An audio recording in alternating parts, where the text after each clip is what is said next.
한 주 동안 잘들 지내셨습니까? 우리의 삶은 언제나 예수 그리스도 안에서 날마다 기쁨을 누리는 자의 삶이 우리 모두의 삶이 되시기를 바랍니다. 예수 안에 있는 사람은 모든 날이 좋은 날입니다. 그러므로 오늘은 특별히 여러분들에게 축복이 임하는 은혜의 날이 되시기를 소망합니다. 오늘 본문은 누가복음 21장 마지막 부분과 22장 첫 부분을 장식하는, 정말하자면 마지막 부분과 22장 첫 도입 부분이 우리에게 의미하는 바 또는 전하고자 하는 바가 무엇이냐라면 바로 우리에게 어떤 의미로 다가오느냐를 말하는 것이 바로 22장 2절에 있습니다. 우리 22장 2절만 다 같이 한번 읽어볼까요? 한 목소리로 크게 시작. 대제사장들과 서기관들이 예수를 무슨 방도로 죽일까 궁리하니 이는 그들의 백성을 두려워함이니라. 대제사장들과 서기관들은 어떤 사람들입니까? 대제사장은 하나님을 예배하는 사람입니다. 서기관들은 이 모든 것을 행정적인 일로 처리해서 잘 마무리하는 그런 행정가들이 서기관들입니다. 그리고 교회의 모든 일들을 정리해서 하나님의 일이 어떻게 이루어지는가에 대한 것을 기록하는 그런 사람들이 서기관 역할을 하고 있는 것입니다. 그렇다면 이들이 무엇을 궁리하는가 하면 어떻게 하면 예수 그리스도를 죽일까 하는 궁리를 하는 겁니다. 누가요? 믿음을 가진 사람이. 누가요? 하나님의 말씀을 가르치는 사람이. 누가요? 하나님의 말씀을 믿고 따르는 사람이. 대제사장이 그런 사람이잖아요. 서기관들이 바로 그런 사람이었거든요. 그런데 그들의 궁리가 뭡니까? 예수를 어떻게 죽일까 궁리하는 겁니다. 그래서 오늘 제목이 무엇이라고요? 궁리입니다. 궁리. 궁리가 뭡니까? 궁리가 뭐예요? 요한씨, 궁리가 뭡니까? 학생들이 궁리가 뭐냐고 질문할 기회가 있을까요? 과목이 그런 과목이 아니라 그런 질문은 안 하겠죠?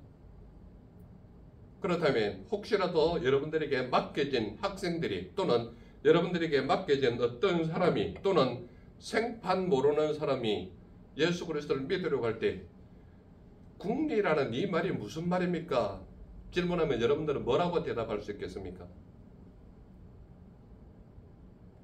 무엇이라도 대답할 수 있겠어요?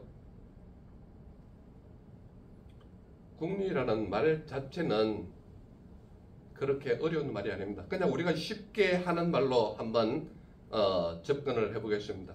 궁리라는 것은 무엇을 하기 전에 머릿속에 생각하는 이치가 궁리입니다. 그러니까 내가 어떻게 이것을 헤쳐나갈까라는 나름대로의 의문점을 가지어서 어떻게 하면 이것을 해결할까라는 방도가 궁리입니다. 그러니까 모든 사람들은 자기 나름대로의 어떤 삶의 궁리는 다 가지고 있습니다. 저에게 궁리하는 것이 있다면 그건 무엇일까요? 여러분들 생각해 보셨습니까? 제가 고민하는 궁리 중에 하나가 뭔가 하면 저는 어떻게 하면 하나님의 말씀을 잘 전할까라는 고민을 머릿속에 궁리하고 있다 이 말입니다.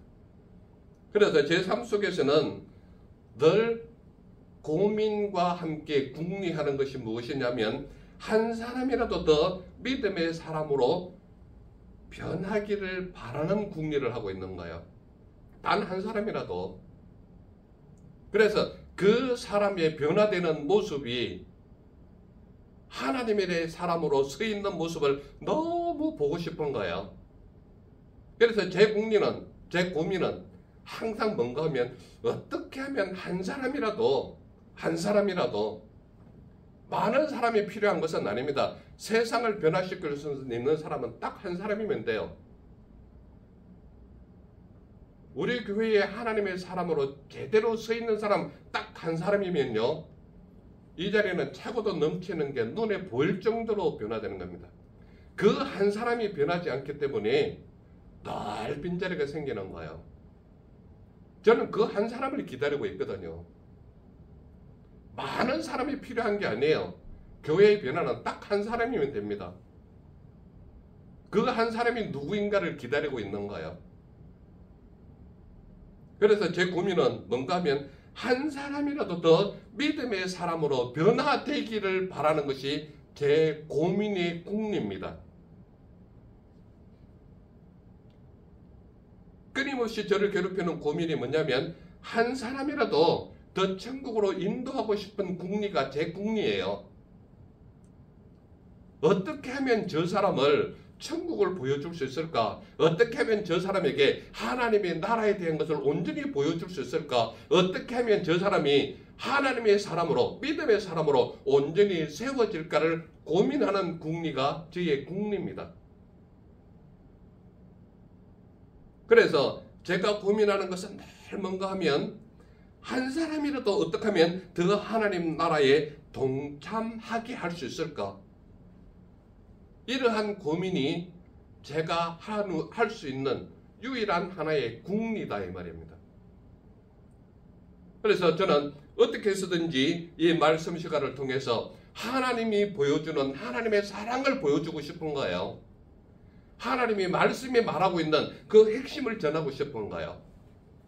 그래서 끊임없이 하나님과 기도의 시간을 통해서 하나님과 같이 고민을 나누고 있고, 말씀이 내게 주는 은혜가 무엇인가를 끊임없이 파고들고 있고, 또 그 말씀을 통해서 저 잠자는 영혼을 어떻게 하면 깨울 수 있을까? 그 궁리예요. 여러분들이 가지고 있는 삶의 궁리는 무엇인지 저는 알지 못합니다. 그러나 분명한 것은요, 저의 고민이 여러분들에게 전달할 수 있다면 어떻게 해서든 하나님을 보여주고 싶다는 이야기입니다. 그게 제가 고민할 수 있는 유일한 궁리거리 중에 하나가 바로 이것입니다. 그렇다면 우리 모두에게 주어져 있는 궁리는 무엇이냐 이 말이죠. 우리의 삶을 위한 그 어떤 궁리는 무엇이냐. 여러분들도 저와 같은 고민이 아마 있을 줄 믿습니다. 예를 들자면 이런 것이죠. 나의 삶은 무엇을 해야 하나님의 기쁨이 되는 것일까? 그런 궁리 있지 않습니까? 적어도 예수 그리스도를 믿는 믿음의 사람이라면 이런 궁리는 다 해요. 내가 적어도 예수 그리스도를 믿는 믿음의 사람인데 어떻게 해야 하나님을 기쁘게 할 수 있을까? 이런 궁리가 우리에게 주어져 있는 고민의 한 종류가 아닐까? 그리고 무엇보다도 우리에게 주어져 있는 궁리는 바로 이런 것일 거다 이 말입니다. 지금 현재 나의 삶은 하나님을 위한 삶이 맞는 것일까라는 궁리를 누구나 하고 있는 거죠. 내가 사는 이 삶이, 내가 살아가는 이 방도가, 내가 지금 하고 있는 이러한 행동들이 하나님께서 말씀하시는 그 말씀의 방법에 맞는 것일까라는 궁리를 하고 있단 말이죠. 그래서 언제나 내가 지금 살아가고 있는 이러한 삶의 방도가 하나님의 말씀과 부합해서 하나님께서 기뻐하시는 그러한 삶이 내 삶일까라는 궁리를 우리는 하고 있다 이 말입니다. 그리고 무엇보다도 나에게 주어져 있는, 즉 말하자면 나의 남은 삶은 어떻게 살아야 하는 것이 맞는 것일까라는 궁리를 우리는 누구나 할 수 있다 이 말입니다. 그래서 이러한 고민거리가 적어도 믿음을 가진 사람이라면 저의 고민거리나 우리 모두가 가지고 있는 고민거리가 흡사 닮아 있지 않을까라는 그런 궁리를 하게 된다는 이야기입니다. 그렇다면 오늘 우리에게 주어져 있는 이 말씀은 무엇을 말하고 있을까요? 이것을 한번 고민해 보자는 이야기입니다. 이 말씀이 하나님은 도대체 우리에게 무엇을 말씀하시는가 하면은 첫 번째로 우리에게 관점이 보여주는 것이 뭔가 하면 예수님은 무엇을 궁리하셨는가라는 모습을 보여주는 겁니다. 예수님은 도대체 무엇을 궁리하셨는가? 37절 우리 다 같이 한번 읽어볼까요? 37절 같이 시작. 예수께서 낮에는 성전에서 가르치시고 밤에는 나가 감람원이라 하는 산에서 쉬시니 이렇게 되어 있단 말입니다. 자, 그렇다면 예수님은 무엇을 궁리하셨는가 하면은 예수님께서는 낮에는 성전에서 가르치셨다 이 말입니다. 여러분들 예수님께서 성전에서 가르친 것은 무엇을 가르쳤다고 생각하십니까? 하나님의 말씀을 가르친 거예요. 하나님의 말씀. 그러면 하나님의 말씀을 가르치는 이유가 뭘까요? 하나님의 나라를 보여주고 싶은 거예요. 하나님의 나라가 어떤 것일까? 그 감이 여러분들에게 100분의 1, 1000분의 1, 만분의 1, 10만분의 1이라도 하나님의 나라에 약간만 보여줄 수 있다면 여러분들은 그곳이 너무 좋아가지고 하나님의 성전을 떠나기 싫은 거예요. 그래서 저의 고민도 예수님의 고민도 말씀의 고민도 무엇을 궁리하느냐? 하나님 나라를 보여주고 싶은 거예요. 제가 가장 큰 고민거리 매일 하는 궁리가 바로 이런 것이란 말이에요. 어떻게 하면 내게 맡겨진 양들에게 한 명이라도 좋으니까 그 한 명에게 하나님의 나라를 보여줄 수 있느냐 이 말입니다. 이게 제 고민이고 제가 하는 궁리예요. 그래서 예수님은 무엇을 궁리하셨는가 하면 예수님께서는 낮에는 성전에서 가르치셨다라는 내용이 정확하게 나옵니다. 그렇다면 예수님이 우리에게 보여주고 싶은 게 뭐예요? 하나님의 나라에 대한 것을 보여주고 싶은 거예요. 그리고 이 말씀을 가르치는 때가 어느 때인가 하면은 예루살렘 성전에 입성하셔가지고 마지막 주간에 월화수 3일 동안 가르치셨거든요. 그래서 그 성전에서 가르치는데 이른 아침에 나가가지고 예수님께서는 성전에서 가르치셨다. 무엇을 가르쳤었냐? 하나님의 말씀을 가르친 것이죠. 무엇을 보여주기 위해서? 하나님 나라를 보여주고 싶은 거예요. 하나님의 말씀을 통해서 예수님께서 적극적으로 하나님 나라를 보여주시는 건 뭐냐? 아주 조그만한 일부분이라도 하나님 나라의 아주 조그만 부분이라도 볼 수만 있다면, 맛볼 수만 있다면, 그 향기를 맡기만 한다면 그곳을 향해서 마음이 갈 수밖에 없는 그런 휘황찬란한 곳이 바로 천국이요 하나님의 나라요 하나님이 계신 그곳이기 때문에 예수님은 그곳을 보여주고 싶은 거예요. 무엇을 통해서? 하나님의 말씀을 통해서. 그래서 예수님은 무엇을 궁리하셨는가 하면 낮에는 성전에서 가르치시고 밤에는 감람원이라 하는 곳에서 쉬셨다라고 말하고 있습니다. 감람원이라는 곳은 예루살렘 성전에서 걸어서라도 갈 수 있는 그렇게 멀지 않은 곳에 감람원이라는 곳이 있습니다. 그래서 밤에는 그곳에 가서 쉬셨지만 낮에는 항상 성전에서 가르치셨습니다. 무엇을요? 하나님 말씀을. 제가 여러분들을 만날 때마다 하나님 말씀을 자꾸 가르치는 이유가 뭘까요?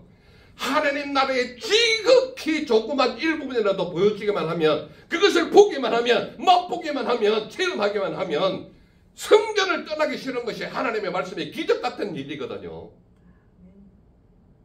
그래서 하나님의 말씀을 여러분들에게 보여주고 싶은 거예요. 하나님의 말씀이 들려지기만 하면, 마음속에 믿어지기만 하면, 하나님의 말씀으로 체험되기만 하면 하나님의 성전에 오지 말라고 해도 매일같이 오고 싶고 매 순간순간마다 떠나지 않고 싶은 것이 바로 하나님의 말씀을 온전히 영접한 자의 모습이거든요. 그렇다면 역설적으로 하나님의 성전과 멀어지는 사람은 어떤 사람이냐? 말씀에 재미가 없는 거예요. 말씀이 무엇인지 깨닫지를 못하는 거예요. 하나님 나라가 무엇인지 관심이 없는 거예요. 이런 사람은 아무리 불러와도, 아무리 기도하자 그래도, 아무리 예배를 드리자 그래도 아무런 동료가 없는 사람. 왜 그렇습니까? 하나님의 나라를 보지 못하거든요. 하나님의 말씀을 아무리 들려줘도 그 말씀이 무엇인지를 깨닫지 못하거든요. 그러니 하나님의 성전이 점점 멀어지고 기도는 점점 멀어지고 하나님과 가까이 하는 것에는 조금도 관심이 없는, 이것이 바로 예수님께서 친히 보여주시는 모습이다 이 말입니다. 왜 그렇습니까? 하나님 나라를 한 번만 봐라. 하나님의 말씀 말 한 번만 맛봐라. 하나님이 어떤 나라인지 한번 체험해봐라. 이 말씀을 어디서 가르치는 거예요? 성전에서 가르치는 거예요. 예수님은 무엇을 궁리하셨을까요? 낮에는 성전에서 가르치셨고 밤에는 나가 감람원이라 하는 곳에서 쉬셨다 이 말입니다. 그런데요, 이 말씀을 전할 때에 백성들의 모습을 한번 보세요. 어떤 모습이냐? 모든 백성이 그 말씀을 들으려고 이른 아침에 성전에 나아갔다라고 말하고 있습니다. 이 사람은 어떤 사람일까요? 하나님의 말씀을 맛본 거예요. 하나님 나라의 일부분들을 본 거예요. 하나님의 살아계시는 그 능력을 믿게 된 거란 말이에요. 이런 사람이 어떤 사람이냐? 이런 아침부터 성전에 모이는 사람이란 말이에요. 왜 그렇습니까? 하나님의 놀라운 기적의 역사를 보게 되는 거예요. 하나님의 말씀을 통하여 꿀송이보다도 더 단 그런 말씀을 듣게 되는 거예요. 하나님 나라의 지극히 일부분을 받는데도 마음을 완벽하게 빼앗기는 놀라운 사랑을 체험하게 되는 거예요. 이게 하나님의 말씀을 맛본 사람들의 체험 행동이 바로 나타나는 거예요. 어떻게 나타나느냐? 모든 백성이 그 말씀을 들으려고 이른 아침에 성전에 나아갔다는 얘기입니다. 그렇다면 예수님이 궁리하신 것은 무엇입니까? 하나님의 말씀을 통하여 하나님의 나라를 보여주고자 하는 것이 예수님의 궁리다 이 말입니다. 이해가 되십니까? 무슨 말인지? 그래서 그 다음 관점으로 정확하게 무엇을 나타내고 있느냐? 1절 다 같이 한번 읽어보겠습니다. 1절 다 같이 시작. 6월절이라 하는 무교절이 다가오매. 6월절이 다가왔다는 거예요. 이게 두 번째 관점이 우리에게 보여주는 겁니다. 6월절은 어떤 것이냐 하면 역사적으로요. 6월절은 하나님이 궁리하신 흔적이 6월절입니다. 6월절은 언제 생긴 겁니까? 출애굽한 이후에 가나안으로 가는 그 여정이 완벽하게 이루어졌을 때 무엇을 생각합니까? 6월절에 생긴 거예요. 왜 그렇습니까? 6월절이라는 것은 구렁이가 담 넘어가듯이 죽음의 흔적을 넘어간 것이 6월절입니다. 월자는 넘어갈 월자고 유자는 그 흔적을 넘어가는 그 흔적이 6월절이거든요. 그래서 출애굽했던 그 이스라엘 백성들은 무엇에서 넘어갑니까? 10가지 재앙 중에 마지막 재앙이 10번째 재앙이 뭡니까? 모든 초태생, 장자를 다 죽이는 그 벌이 있었지 않습니까? 그 10가지 재앙 중에 마지막 재앙을 통해서 믿음을 가진 사람은 어떻게 하라고 얘기합니까? 문설방에도 문지방에도 모든 것에다가 핏부림을 했거든요. 그렇지 않습니까? 그랬더니 어떻게 합니까? 하나님의 성령의 역사심이 모든 초태생을 다 죽이는 역사가 일어날 때에 그 핏부림을 당한 흔적이 있는 곳은 어떻게 했습니까? 그냥 넘어갔지 않습니까? 그러므로 이스라엘에 속한 믿음의 사람에 속한 모든 초태생은 단 한 명도 죽음을 당하지 않았지 않습니까? 사람뿐만 아니라 가축까지도 단 한 마리도 초태생이 죽은 흔적이 없습니다. 그러나 애굽에 속한 모든 초태생 장자들은 어떤 역할을 가져왔습니까? 죽음의 역할을 가져왔지 않습니까? 그것을 기념하는 절기가 바로 6월절이란 말이에요. 그러므로 6월절은 어떠한 흔적이냐 하면 하나님의 궁리하신 흔적이 나타나는 것이 바로 6월절이란 말이에요. 그러므로 예수님이 궁리하신 것은 바로 낮에는 성전에서 가르치고 밤에는 감람원에서 쉬셨다면 이것은 예수님께서 궁리하신 모습이 나타나는 것이고, 두 번째로 나타나는 6월절이 어떤 것이냐? 하나님이 궁리하신 흔적이 바로 6월절이란 말이에요. 그래서 6월절이라 하는 무교절이 다가왔다라고 얘기하는 것은 하나님께서 궁리하신 흔적을 너희들에게 보여준다 이 말입니다. 역사적인 흔적. 그러므로 유월절은 무엇인가 하면 하나님께서 나를 살리려고 이스라엘 믿음의 백성들을 살리려고 고민하신 궁리의 흔적이 유월절이란 말이에요. 그래서 딱 22장 1절에 들어가자마자 무엇을 보여줍니까? 하나님께서 궁리하신 흔적을 보여주는 거예요. 유월절을 보여주면서 내가 하나님이 너희를 살리지 않았냐? 오늘 이 흔적이 너희들에게 남아있다면 하나님의 말씀으로 너희가 살아야 된다는 것을 예수님께서 친히 보여주신 거예요. 그러므로 하나님의 성전에 나온 모든 사람은 어떻다는 거예요? 살아있는 자로 내가 책임지겠다라는 흔적이 바로 유월절이란 말이에요. 정확하게 하나님은 우리에게 보여주고 있지 않습니까? 오늘 교회에 나오는 생명이 어떠한 모습으로 주님 전에 나왔든지 간에 그 흔적으로 하나님의 흔적이 너희의 삶이기 때문에 어떠한 모습을 살든지 간에 나를 믿고 하나님을 예배하는 모든 자는 누가 책임지겠다는 거예요? 하나님께서 책임지시겠다는 거예요. 바로 하나님의 궁리의 흔적이 뭐라고요? 유월절이란 말이에요. 유월절이란 말이에요. 그렇다면 하나님을 철저히 믿고 따르는 대제사장들의 흔적은 어떠한 흔적이 됩니까? 철저하게 말씀을 따르고 믿고 순종하는 자의 삶이 그들의 삶이거든요. 그런데 대제사장과 서기관들의 흔적을 한번 보시기 바랍니다. 무엇을 궁리하고 있습니까? 살인을 궁리하고 있는 거예요.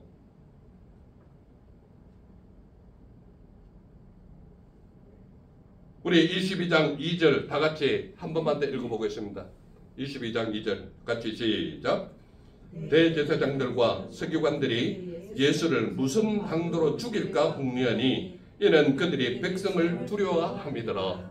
즉 말하자면 대제사장들과 서기관들은 살인을 궁리하는데 철저하게 하나님을 두려워하고 하나님을 믿고 하나님께 의지해야 되는 대제사장과 서기관들이 누구를 무서워하는 거예요? 백성을 두려워하는 거예요. 즉 말하자면 그것을 역설적으로 말하면 하나님을 우습게 여기고 살아있는 백성들은 두려워하는 그런 모습이 대제사장들과 서기관들의 모습이라는 거예요. 오늘날 교회에 나와서 예수 그리스도를 믿고 따르는 믿음의 사람들이 하나님의 말씀대로 순종 안 하고 복종하지 않는 이유가 뭡니까? 하나님을 우습게 여기고 사람은 두렵게 여기는 모습이 우리 교회 속에 나타나는 거예요. 이것이 오늘날 교회에도 말하고 있는 거지만 그 당시 믿음을 가진 백성들에게도 똑같이 이야기하고 있는 거예요. 그러므로 사람의 삶의 흔적은 과거나 현재나 똑같다는 얘기를 하고 있는 겁니다. 그때도 사람들은 사람들의 눈치를 받고 오늘도 수많은 사람들은 사람들의 눈치를 보는 거예요. 오늘 정치가들 살아가 있는 정치가들이 왜 제각기 자기의 길로 가는지 아십니까? 하나님의 말씀이 그들에게 없기 때문에 하나님을 두려워하는 흔적이 없기 때문에 끊임없이 자기 말대로만 하는 거예요. 그런데 누구는 두려워합니까? 백성들은 두려워해요. 왜냐? 표가 나와야 자기 정치를 유지할 수 있거든요. 그러므로 팔을 갈라가지고 이쪽은 이쪽 편 저쪽은 저쪽 편 확실하게 나눠져 있지 않습니까? 그러므로 정치하는 사람이 사람을 나누지 살아가는 일반 국민들이 팔을 가른 적은 없습니다. 왜 그런지 아십니까? 그들의 삶의 흔적 속에는 경상도 사람은 끊임없이 전라도 사람을 미워한다고 생각하고 있고 전라도 사람은 끊임없이 경남도 사람을 미워한다는 그런 모습인데 그 말 자체는요 정치권에서 나왔지 일반 사람들의 백성 속에는 그런 일이 없다는 이야기입니다. 왜 그것을 보느냐? 경상도 사람들 중에 수많은 며느리 사위들이 전라도 사람들과 여전히 잘 살고 있거든요.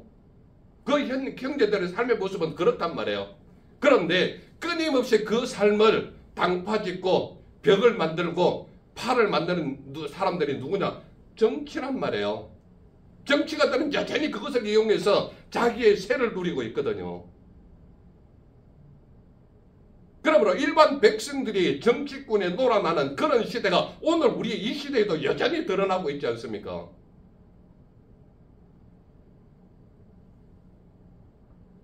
대제사장과 서기관들은 철저하게 하나님의 말씀을 의지하고 하나님을 두려워하고 하나님 말씀 앞에 온전히 순종하는 자의 모습이 그들의 모습이어야 하는데 그들은 하나님을 우습게 여겼지만 사람들은 두려워하는 모습이 바로 서기관과 대제사장들이란 말이에요.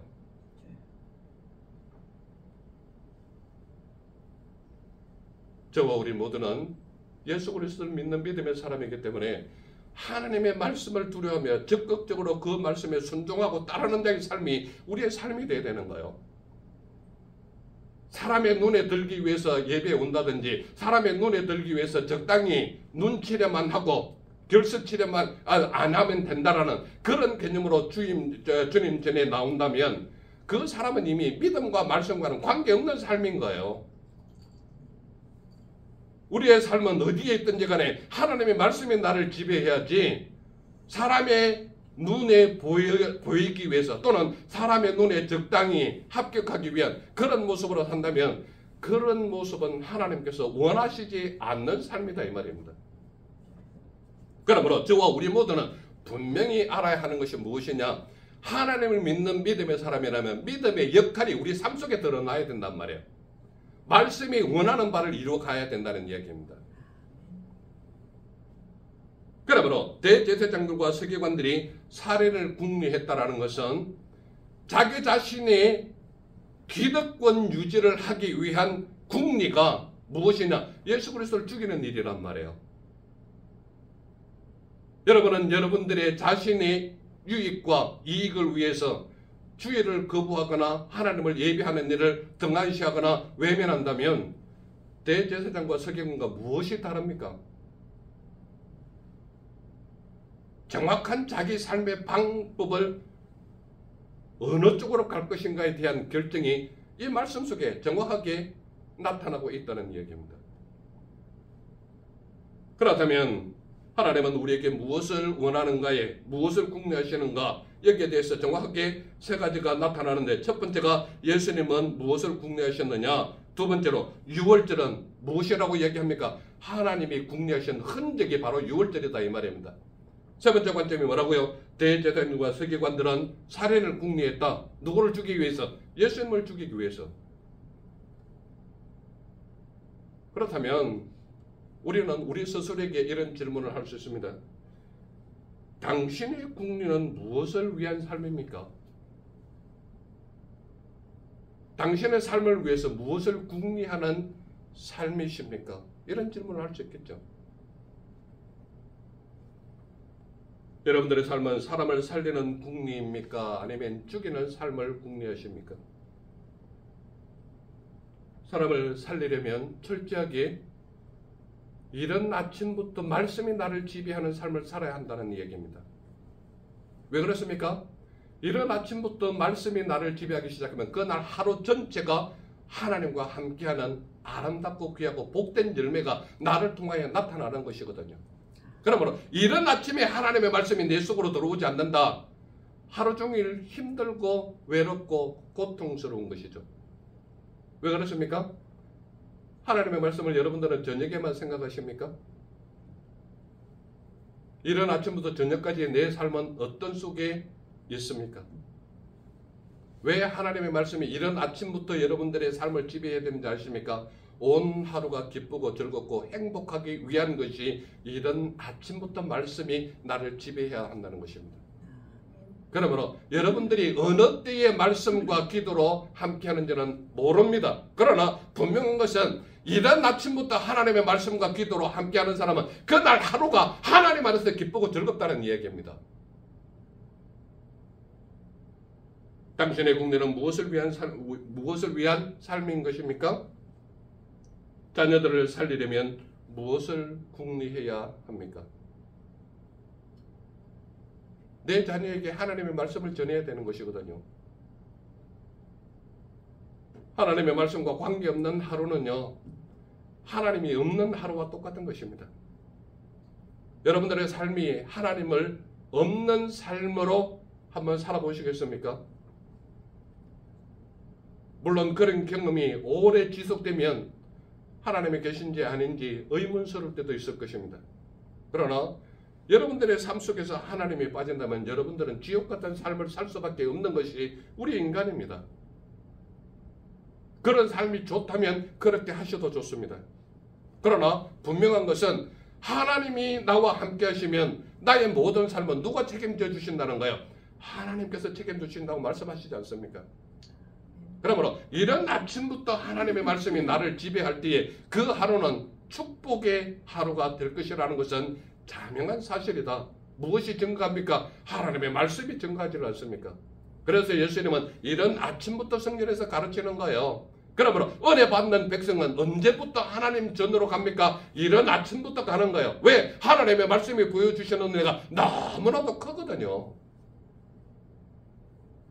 그런 것과 관계없는 삶은요, 이런 아침 자기 자고 싶은 대로 자는 거예요. 왜 그렇습니까? 말씀이 나를 지배하지 않으니까. 당신의 국리는 무엇을 위한 것입니까? 만약에 여러분들에게 이렇게 질문하면 무엇이라고 대답하겠습니까? 교회를 살리려면 무엇을 국리해야 할까요? 여러분들의 국리 속에 이런 국리가 있습니까? 여러분들의 삶 속에 교회를 살리려는 국리가 있습니까?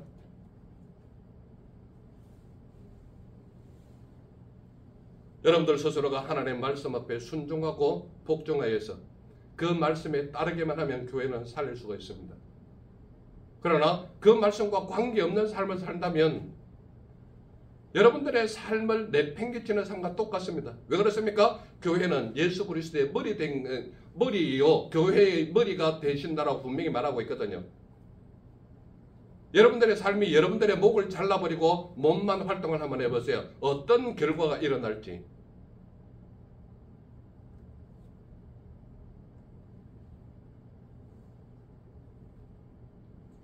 여러분들의 국리가 어떠한 국리에 있느냐에 따라서 하나님의 축복이 여러분들과 함께 하느냐 안 하느냐의 결과가 달려있는 것입니다. 그렇다면 여러분들이 여러분들의 삶을 통해서 무엇을 알 수 있느냐 하면 우리가 말씀에 합당한 국리를 한다면 무엇을 기대할 수 있을까라는 거예요. 우리가 하나님께서 말씀하시는 그 말씀에 합당한 국리를 한다면 우리가 기대할 수 있는 것이 무엇이냐라는 이야기입니다. 우리가 기대할 수 있는 것이 바로 이런 것이 아닐까요? 말씀을 가르치며 하나님 나라의 확장을 기대할 수 있는 그 은혜가 우리에게 있지 않을까요?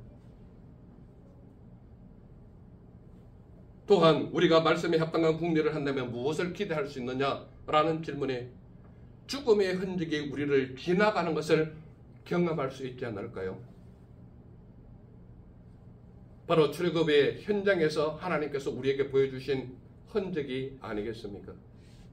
믿음을 가진 모든 사람을 죽음의 그늘에서 지나가시는 하나님의 능력이 그곳에서 나타나고 있지 않습니까?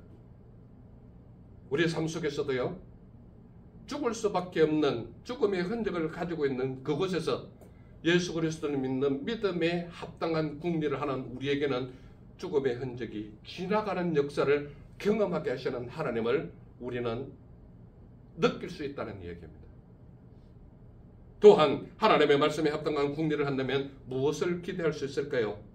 세상을 두려워하지 않는 담대함을 맛볼 수 있는 기대가 우리의 기대가 될 수 있다 이 말입니다. 그러므로 저와 우리 모두는 예수 그리스도를 믿는 믿음이 우리의 삶의 국리가 되시기를 바라는 것입니다. 그래서 우리가 고민하거나 좌절하거나 고통의 흔적이 있을지라도 하나님의 말씀에 합당한 국리를 하게 되면 우리의 삶은 틀림없이 하나님께서 이루어 가시는 것을 경험하게 하는 것을 보게 되는 것이 바로 우리의 기대하는 바이다 이 말입니다. 그러므로 저와 우리 모두는 오직 예수 그리스도를 믿는 믿음 안에서 아름다운 국리가 우리 모두의 삶이 되시기를 간절히 소망하는 것입니다. 기도하겠습니다. 사랑의 주 하나님 감사합니다. 오늘도 우리에게 하나님의 말씀을 통하여 우리가 무엇을 궁리하고 있는지를 깨닫게 해주시니 감사합니다. 말씀에 합당한 궁리가 되게 하옵시고 우리를 살리는 궁리가 되게 하옵시고 우리의 자녀를 살리는 궁리가 우리의 삶이 되게 하옵소서. 그래야 하나님의 흔적을 경험하는 자가 되게 하옵시고 하나님이 우리를 살리는 흔적이 우리의 삶 속에 나타나게 하옵소서. 그래요 우리 모두가 느끼는 기쁨과 즐거움이 하나님께서 남기신 궁리의 흔적이 우리의 삶의 흔적이 되게 하옵소서. 함께 하심을 미사와 날 보내신 주 예수님 이름으로 감사하며 기도드렸사옵나이다. 아멘. 아멘.